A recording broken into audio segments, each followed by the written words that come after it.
Bonjour à tous, l'objet de cette vidéo est de vous expliquer comment vous inscrire à une formation une fois que vous vous êtes connecté sur votre site et sur votre compte IFO.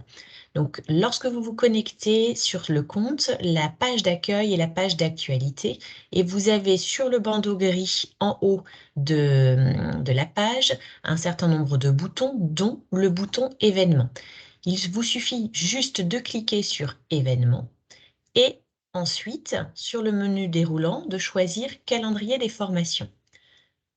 Vous allez ainsi accéder à l'ensemble des formations prévues d'ici la fin de l'année et vous allez ainsi pouvoir choisir la session qui vous intéresse.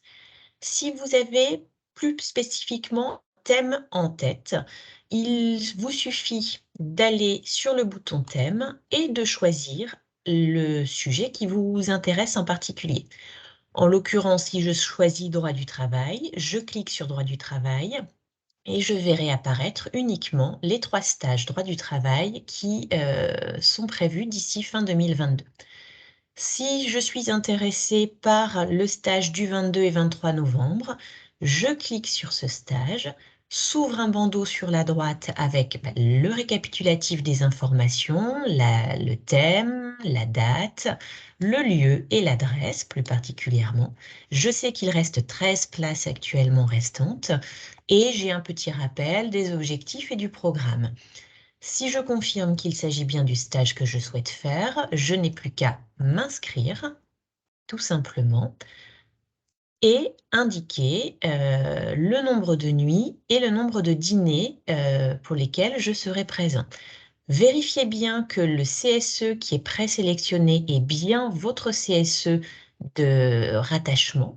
Vous avez la possibilité, si ça n'était pas le cas, d'aller choisir le CSE en cliquant sur la petite flèche et de confirmer si vous êtes sur CPI, HR, etc.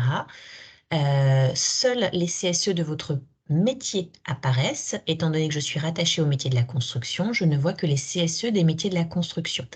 En l'occurrence, je suis bien Bouygues Construction SA. Je vais souhaiter dormir une nuit et donc dîner une fois lors de cette formation. Je peux préciser si je suis personne à mobilité réduite et si j'ai besoin d'une chambre spécifique et éventuellement préciser si j'ai des contraintes alimentaires, ne mange pas de poisson, allergie, etc. Donc, sans difficulté, je les précise. Et ensuite, une fois que j'ai fait ces sélections, je m'inscris. Je reçois l'information comme quoi mon inscription est bien prise en compte et en parallèle, le workflow se met en place, c'est-à-dire que le coordonnateur métier reçoit l'information, la valide et les responsables formation du syndicat reçoivent l'information et ensuite les valident de leur côté. Vous concernant, une fois que vous avez fait cette première démarche, vous pouvez aller vérifier toujours en allant dans événements, mais cette fois-ci non pas dans calendrier, mais dans mes formations. Et vous allez pouvoir voir toutes les formations auxquelles vous êtes inscrite et le statut de votre inscription. On voit qu'actuellement, la formation droit du travail, je suis avec un petit sablier, c'est-à-dire que je suis en attente de validation. Et d'ailleurs, si je clique dessus, je vois bien que c'est en attente de la validation de mon coordonnateur et puis en attente de la validation de mon syndicat.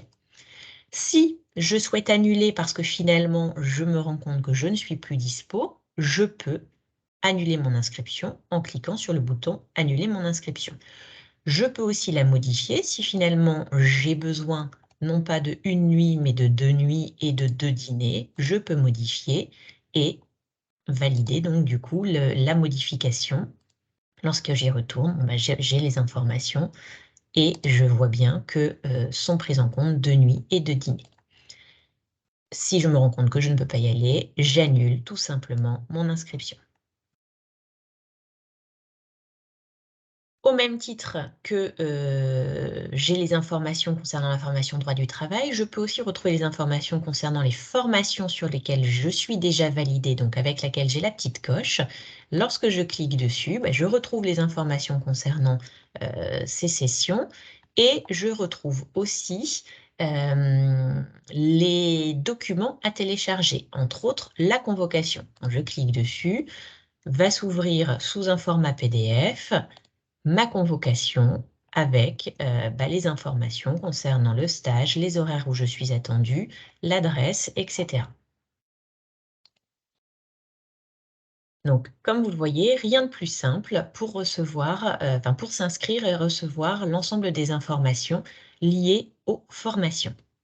En parallèle des données inclus dans l'outil, vous recevez des mails vous confirmant les différentes étapes et vous indiquant l'ensemble des documents à télécharger. Voilà, n'hésitez pas à prendre connaissance de l'ensemble des formations et à vous inscrire, l'idée restant d'être formé au mieux pour être le plus professionnel dans votre mandat. Au revoir.